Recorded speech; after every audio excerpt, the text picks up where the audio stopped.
दूसरा, समय समय पे भारत की धरती पे जन्मे सभी संतों, गुरु, महापुरुषों को भी नमन करता हूं। भगवान बुद्ध से लेके संत शिरोमणि सदगुरु रविदास जी महाराज, गुरु नानक देव, संत कबीर, भगवान वाल्मीकि महाराज, जितनी भी आदि पुरुष, आदि शक्तियां हुई, उन सबको नमन करता हूं। नरवाना की ये पवित्र धरती, आज ये समागम का पवित्र माहौल, ऐतिहासिक जगह, इस मंच पर उपस्थित मेरे बहुत सारे सम्मानित नेता भाई, मेरी दाईं तरफ मिशन के पुराने लोग जिनको मैं सुन रहा था, मीडिया के साथी भाई कमल जी, नायक सिंह जी, रामे प्रधान जी, हिमांशु वाल्मीकि जी, डॉक्टर ब्रजपाल जी, सोमनाथ प्रजापति जी, राव मौसम साहब, सतपाल भाई और तमाम हमारे वो साथी जिन्होंने बहुत मेहनत करके प्रयास किया कि यहाँ ये कार्यक्रम सफल हो जाए।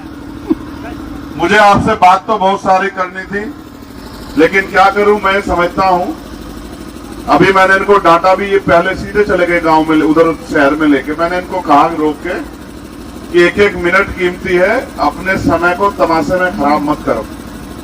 इधर तमाशा दिखा के आगे कुछ नहीं होगा, अपने लोगों के बीच चलो, अपनी बात रखेंगे, लोगों से उम्मीद करेंगे कि वो हमारी बात को सुने और समझे।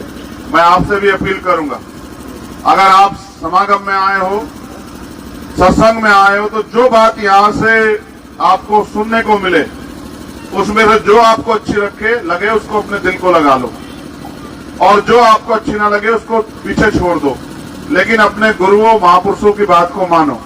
क्योंकि अगर आपने ऐसा नहीं किया तो फिर आपको इसका खामियाजा भुगतना पड़ेगा। तो ये भी सच है कि बहुत काम छोड़ के मैं यहाँ आया।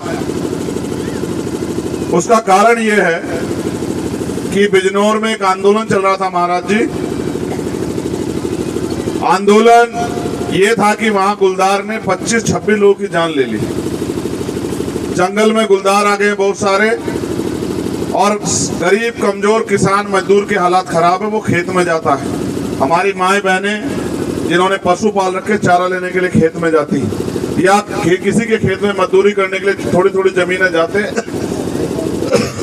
वो गुलदार उठा के ले जाता है। और ऐसी नफसत हत्या करता ना, सोच के देख के रूह कांप जाए। किसी का एक बच्चे का पूरा शरीर खा लिया, सिर्फ इतना धड़ बची। एक बच्चे को जो 23 साल का था, किसान परिवार का, वो पानी दे रहा था, उसको उठा ले गया, कुछ नहीं बचा उसके शरीर में।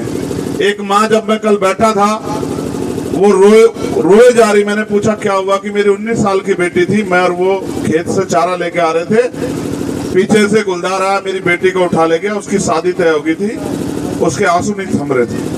और वहां का प्रशासन सुन नहीं रहा था, तो हमने आंदोलन को अनिश्चितकालीन कर दिया। और सर्दी खूब हो रही थी, हम रात में बैठ के, हमारे लोगों ने लिहाफ गद्दों की व्यवस्था की। 9 साढ़े 9 बजे सरकार के अधिकारियों के दिमाग ठीक हुए और उन्होंने हमारी बात मानी, और उन्होंने हमें विश्वास दिलाया। ये भी सतगुरु महाराज की कृपा है कि उनके दिमाग में सही बात आई, और उन्होंने हमें विश्वास दिलाया कि हम इस काम को जल्दी करेंगे, इन गुलदारों को पकड़ेंगे।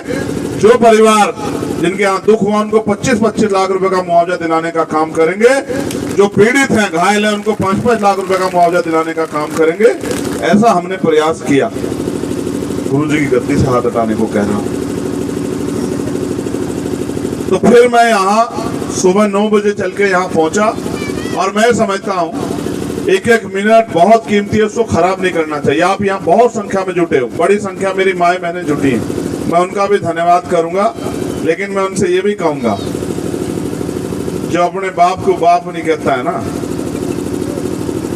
फिर दूसरा आदमी जब समय आता है तो फिर उसको लात खानी पड़ती है। हमारे पास ऐसे सदगुरु महाराज हैं जिनकी बात को अब से 600 साल पहले भी काटने वाला पैदा नहीं हुआ। ऐसे गुरु के, ऐसे कुल गुरु के सपूत बच्चे बच्चियां हम लोग हैं जिन्होंने 600 साल पहले दुनिया को आईना दिखाया। जब छुआछूत, अंधविश्वास, पाखंडवाद चरम पे था, तब उन्होंने अपनी भक्ति शक्ति से लोहा मनवाया। लेकिन बुरा यह है कि हम अपने गुरुओं के आश्रम में, अपने गुरु घर में जयंती के दिन मत्था टेकने के लिए जाते हैं और मत्था टेक के वापस आ जाते हैं। और बाकी 364 दिन हम दूसरों के दिखाए रास्ते पे चलते हैं। फिर हम ये सोचते हैं कि हमारी जिंदगी क्यों नहीं बदल रही। मैं तो पूरे देश में घूमता रहता हूं, मैं आपको बहुत सारी बातें बता सकता हूं, मगर कितनी बात बताऊं। मैं जब अभी वक्ता बोल रहे थे सुन रहा था, आप अपनी जिंदगी को महसूस करो कैसी जिंदगी हरियाणा में। हरियाणा छोटो देश का ये हाल है। जैसे भाई कमल कह रहे थे पराधीनता पाप है, जान ले उरे मीत। और रविदास दास पराधीन को कौन करे सुप्रीत। इसका मतलब ये है, पराधीनता का मतलब होता है गुलामी।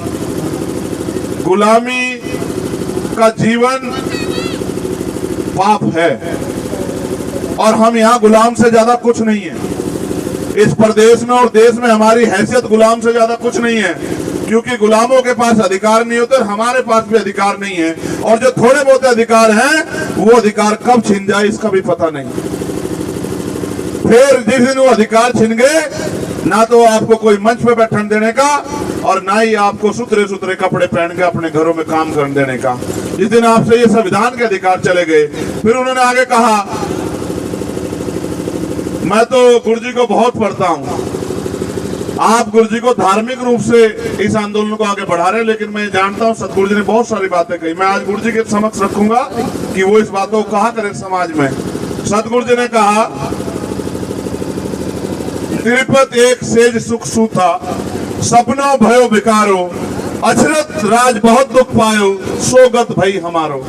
कि जैसे सपने में सो के और आदमी का राजपाट छिन जाता है, ऐसे हमारा राजपाट दुश्मनों ने यहाँ से छीन लिया। और जब राजपाट चला गया तो आज हमारी ये हालात हैं और हालात बुरे हैं। मुझे कहते हुए तकलीफ है कि अखबार पढ़ते तो पता लगता है कि कहीं किसी बहन बेटी के साथ अपमान हो गया है, कहीं गांव से सामूहिक बहिष्कार हो गया है, कहीं प्यामार के पेट पे लटका दिया है, कहीं मूछे रखने पे हत्या कर दी है, कहीं घोड़ी पे बैठने के उतार दिया है, कहीं बारात की बस को रोक के अपमानित किया गया है, कहीं तमाम तरह की मुसीबतें हैं, कहीं मटकी छूने पे हत्या हो गई है, किसी की जमीन को कब्जा लिया है, धार्मिक स्थल को कब्जा लिया है। और अगर कोई आवाज उठाता है तो सरकार की पुलिस जेल में बंद कर देती है, लाठी मारने का काम करती है, मुकदमे लगाने का काम करती है। हम अपने अधिकारों का भी प्रयोग नहीं कर पा रहे। तो इसलिए मैं आपसे कह रहा था कि हम गुलाम हैं।